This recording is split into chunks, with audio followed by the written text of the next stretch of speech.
Are you kidding me? Now Franklin's been invited? Dude, Charlie Brown doesn't know how to cook Thanksgiving dinner. What are they thinking? Oh, hi everyone. Just reading some very important comic books and getting ready for my next big cartoon lecture. Today we're going to be drawing one of Charlie Brown's very special friends, Franklin. Now before we get started, you're going to need a few art supplies that you probably got laying around your house. First, you're just going to need a sheet of blank paper, one of my favorite playthings when I was a child. And second, you're going to need one of these, a pencil. I recommend you use a soft lead. There'll be a number 2 on your pencil to show that. And also, anytime while I'm drawing you think I'm going a little too fast or you get confused, the beauty of our videos, you can always pause them. You can back it up, watch a step you may have missed. You can even freeze frame the image right on screen and draw right from it. Well, I think that's it. It's time to draw some Franklin here, people. Pencils up, it's officially cartoon time. All right, cartoon fans, let's draw little Franklin. Step number 1. In the center of your paper, lightly, and that's the key word to sketching, lightly sketch in a circle that's about as big as an orange.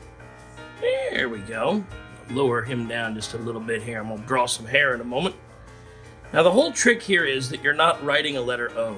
You are building a circle. In fact, if you look at what I've done here, all I've done is sketch in curved lines. Every time I'm touching the paper, it's a curve. Then I'm blending it together with another curve to build and shape this. Imagine you're sculpting, you're carving, you're shaping, you're not writing. All right, so we got a circle or something round in the middle of our paper. Step number 2, I'm going to add some guidelines. This is going to make this a lot easier, people. From the top of Franklin's head to the bottom, very lightly, I'm going to divide this in half. This tells me, as an artist, this is the front-facing side of our shape. He's looking right out at all of you. I'm also going to go right to left with another guideline. This one goes right to left. Basically, we're just putting a plus sign on here. What this really does is it shows us where the center of the shape is. That'll make it easier to get his features in the right spot. Plus, we now have 4 smaller spaces to work with instead of 1 big one. All right, let's get some features going. First one I like to draw is the nose. I'm going to have his nose pointed that way. Like I said, it sits right here in the center. His nose is a little bit rounder than old Charlie Brown's. In fact, he is very similar design-wise to Charlie Brown's. You're going to see a lot of similarities as we're sketching here. Nice round nose. Round shapes always make for friendlier characters. Harsh angles make good villains in your cartoons. Okay, now for the ears. And this is pretty cool about all Peanuts characters. The bottom of the nose always lines up with the top of the ear. So coming straight across from the bottom of the nose, I'm going to draw another C curve here. That's going to be his ear. See how the top of it's right there? That's true of every Peanuts character, except for Snoopy. And I guess Woodstock, he's a bird. Those rules don't apply to him either. I'm going to make this one just a little bit smaller. His nose is pointed that way. His cheek would be in front of that ear. We're just seeing a little less of it. How you guys doing? You should have a cute circle with a nose and some ears. Now let's wake him up. Now the eyes on all Peanuts characters go in the same place too. Just below the top of the nose and right next to it. Boop.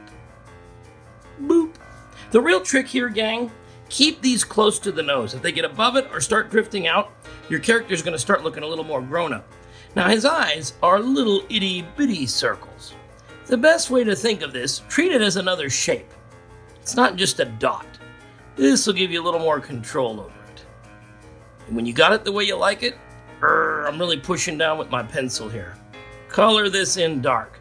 You really want this to stand out. You always want your viewer or your reader to look your cartoon character right in the eyes. He's looking at you. Now I'm going to have this guy in a good mood. And generally when you smile, your cheeks go up, and a lot of times so do your eyebrows. That's the next feature I'm going to add, are the eyebrows. These go directly above the eyes on little Franklin, here and here. And I'm just going to add they're a little dash is really all they are. I'm going to put a little slight angle on them. They're not a line going right over. His eyes are going up. Whoa, my friends are here to see me. This guy's almost always in a good mood. He's always talking about his grandpa too. My grandpa always says. Guess his grandpa's pretty wise. Now for a smile on this little fella. Now, the cool thing is, the mouth lines up with the bottom of the ears. So I'm going to give myself one more guideline here. See, very light. Guidelines are your friend. Things always line up with each other. If you can look at the shapes in the real world and see how they line up, it'll be a lot easier to draw them. And the corners of his mouth are just a little past the center of his eye. His eye's here. I'm going to cut just a little bit. You can give him a regular closed mouth. I'm going to open his mouth up. This dude's got something to say today. He's happy. Big curve. Maybe there's a big baseball game today. Ta-da. All the Peanuts gang love to play baseball. Except Lucy doesn't really understand the rules. I like listening to her talk about it. Now to open this mouth, all I'm going to do is draw a letter U right underneath here. Ta-da. This is a great way to open your cartoon characters' mouths up. See, this doesn't go up. The mouth goes down underneath it. Hey, Charlie Brown. Franklin is in one of my favorite cartoons ever, the Charlie Brown Thanksgiving. I'm going to shade this in here too. Now we're shading. See him laying the pencil down sideways here? It's going to go back and forth here, a little tone. See, the inside of his mouth would all be in shadow. Otherwise, if you don't do this, it looks like there's just a moon on his face. Shade this in here. Treat your pencil like a crayon. Woohoo! See how much he looks like Charlie Brown? We could just draw that squiggle. But Franklin has got much cooler hair than Charlie Brown. Franklin's hair is curly, and it sits up here on the top of his head, and here's how it lines up. You find his eyebrows, come right over, there, find the eyebrow, come over, there. That's where that hair is going to go. Basically, it's a little hat of hair that sits up here. It's just these curls, and on the top and the center are where the largest curls are. So sitting right up here, watch this. I'm just gonna boop. Just a big round, nice and round. There's a big one there. Another one over here, and then maybe a smaller one. The three most prominent ones always kind of ride right across the top.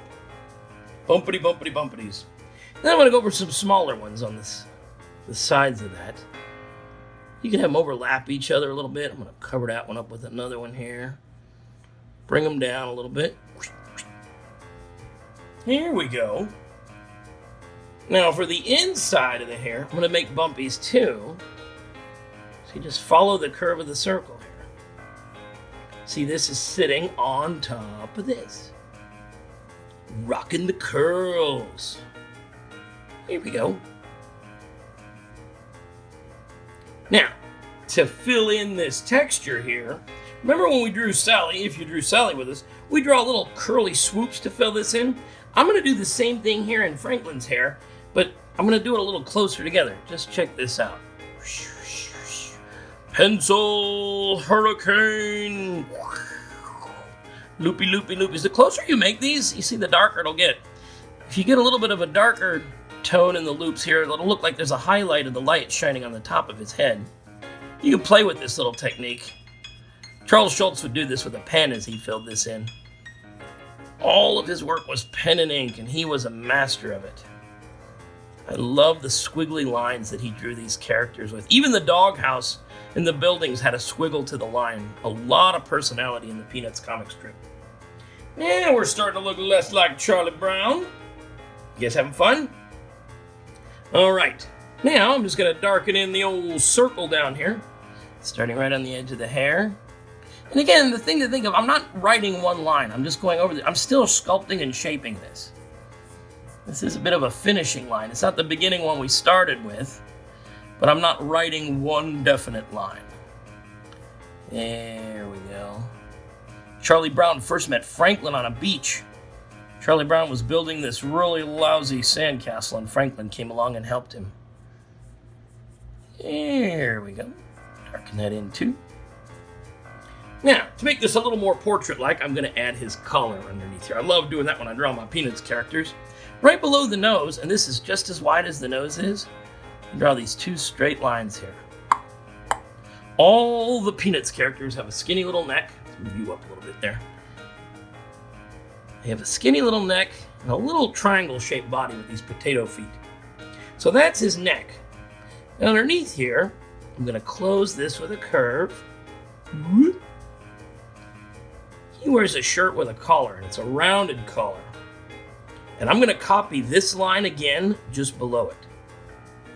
Artists would call this a studied line. And then you connect them. There we go. He wears these cool pants with stripes on them too. And the last thing I'm going to do is a little bit of shading. Now remember how we shaded in the mouth? I'm going to use the exact same technique for his skin tone, but here's the trick, gang. Keep this light. The main thing is, we don't want to go as dark as we did on the hair or the mouth, because you're going to completely cover up this face. I'm not going to use the point of the pencil, I'm going to use the side of it. Check this, I'm going to lay it down sideways, and very lightly, I'm hardly pressing down. I'm going to go back and forth, filling in the tone. Now, if you think it's too light, you can go back over it again and add another layer and darken it up. But as a rule of thumb, whenever you're shading anything in a drawing, a sketch, or a cartoon, start light and build up the tone. You can always go from light to dark, but you can't go from dark to light. One of the laws of the pencil. Hey, wait a minute. I think we did this, people. We just drew Franklin! Last step. Every artist must do this. Sign your work proudly. Sketch school graduates, you have just drawn Franklin. Man, I wish I had a friend like Franklin. I dig that kid's 70s style pants. Well, thank you so much for drawing with us here today at Sketch School. And until the next time, stay sketchy.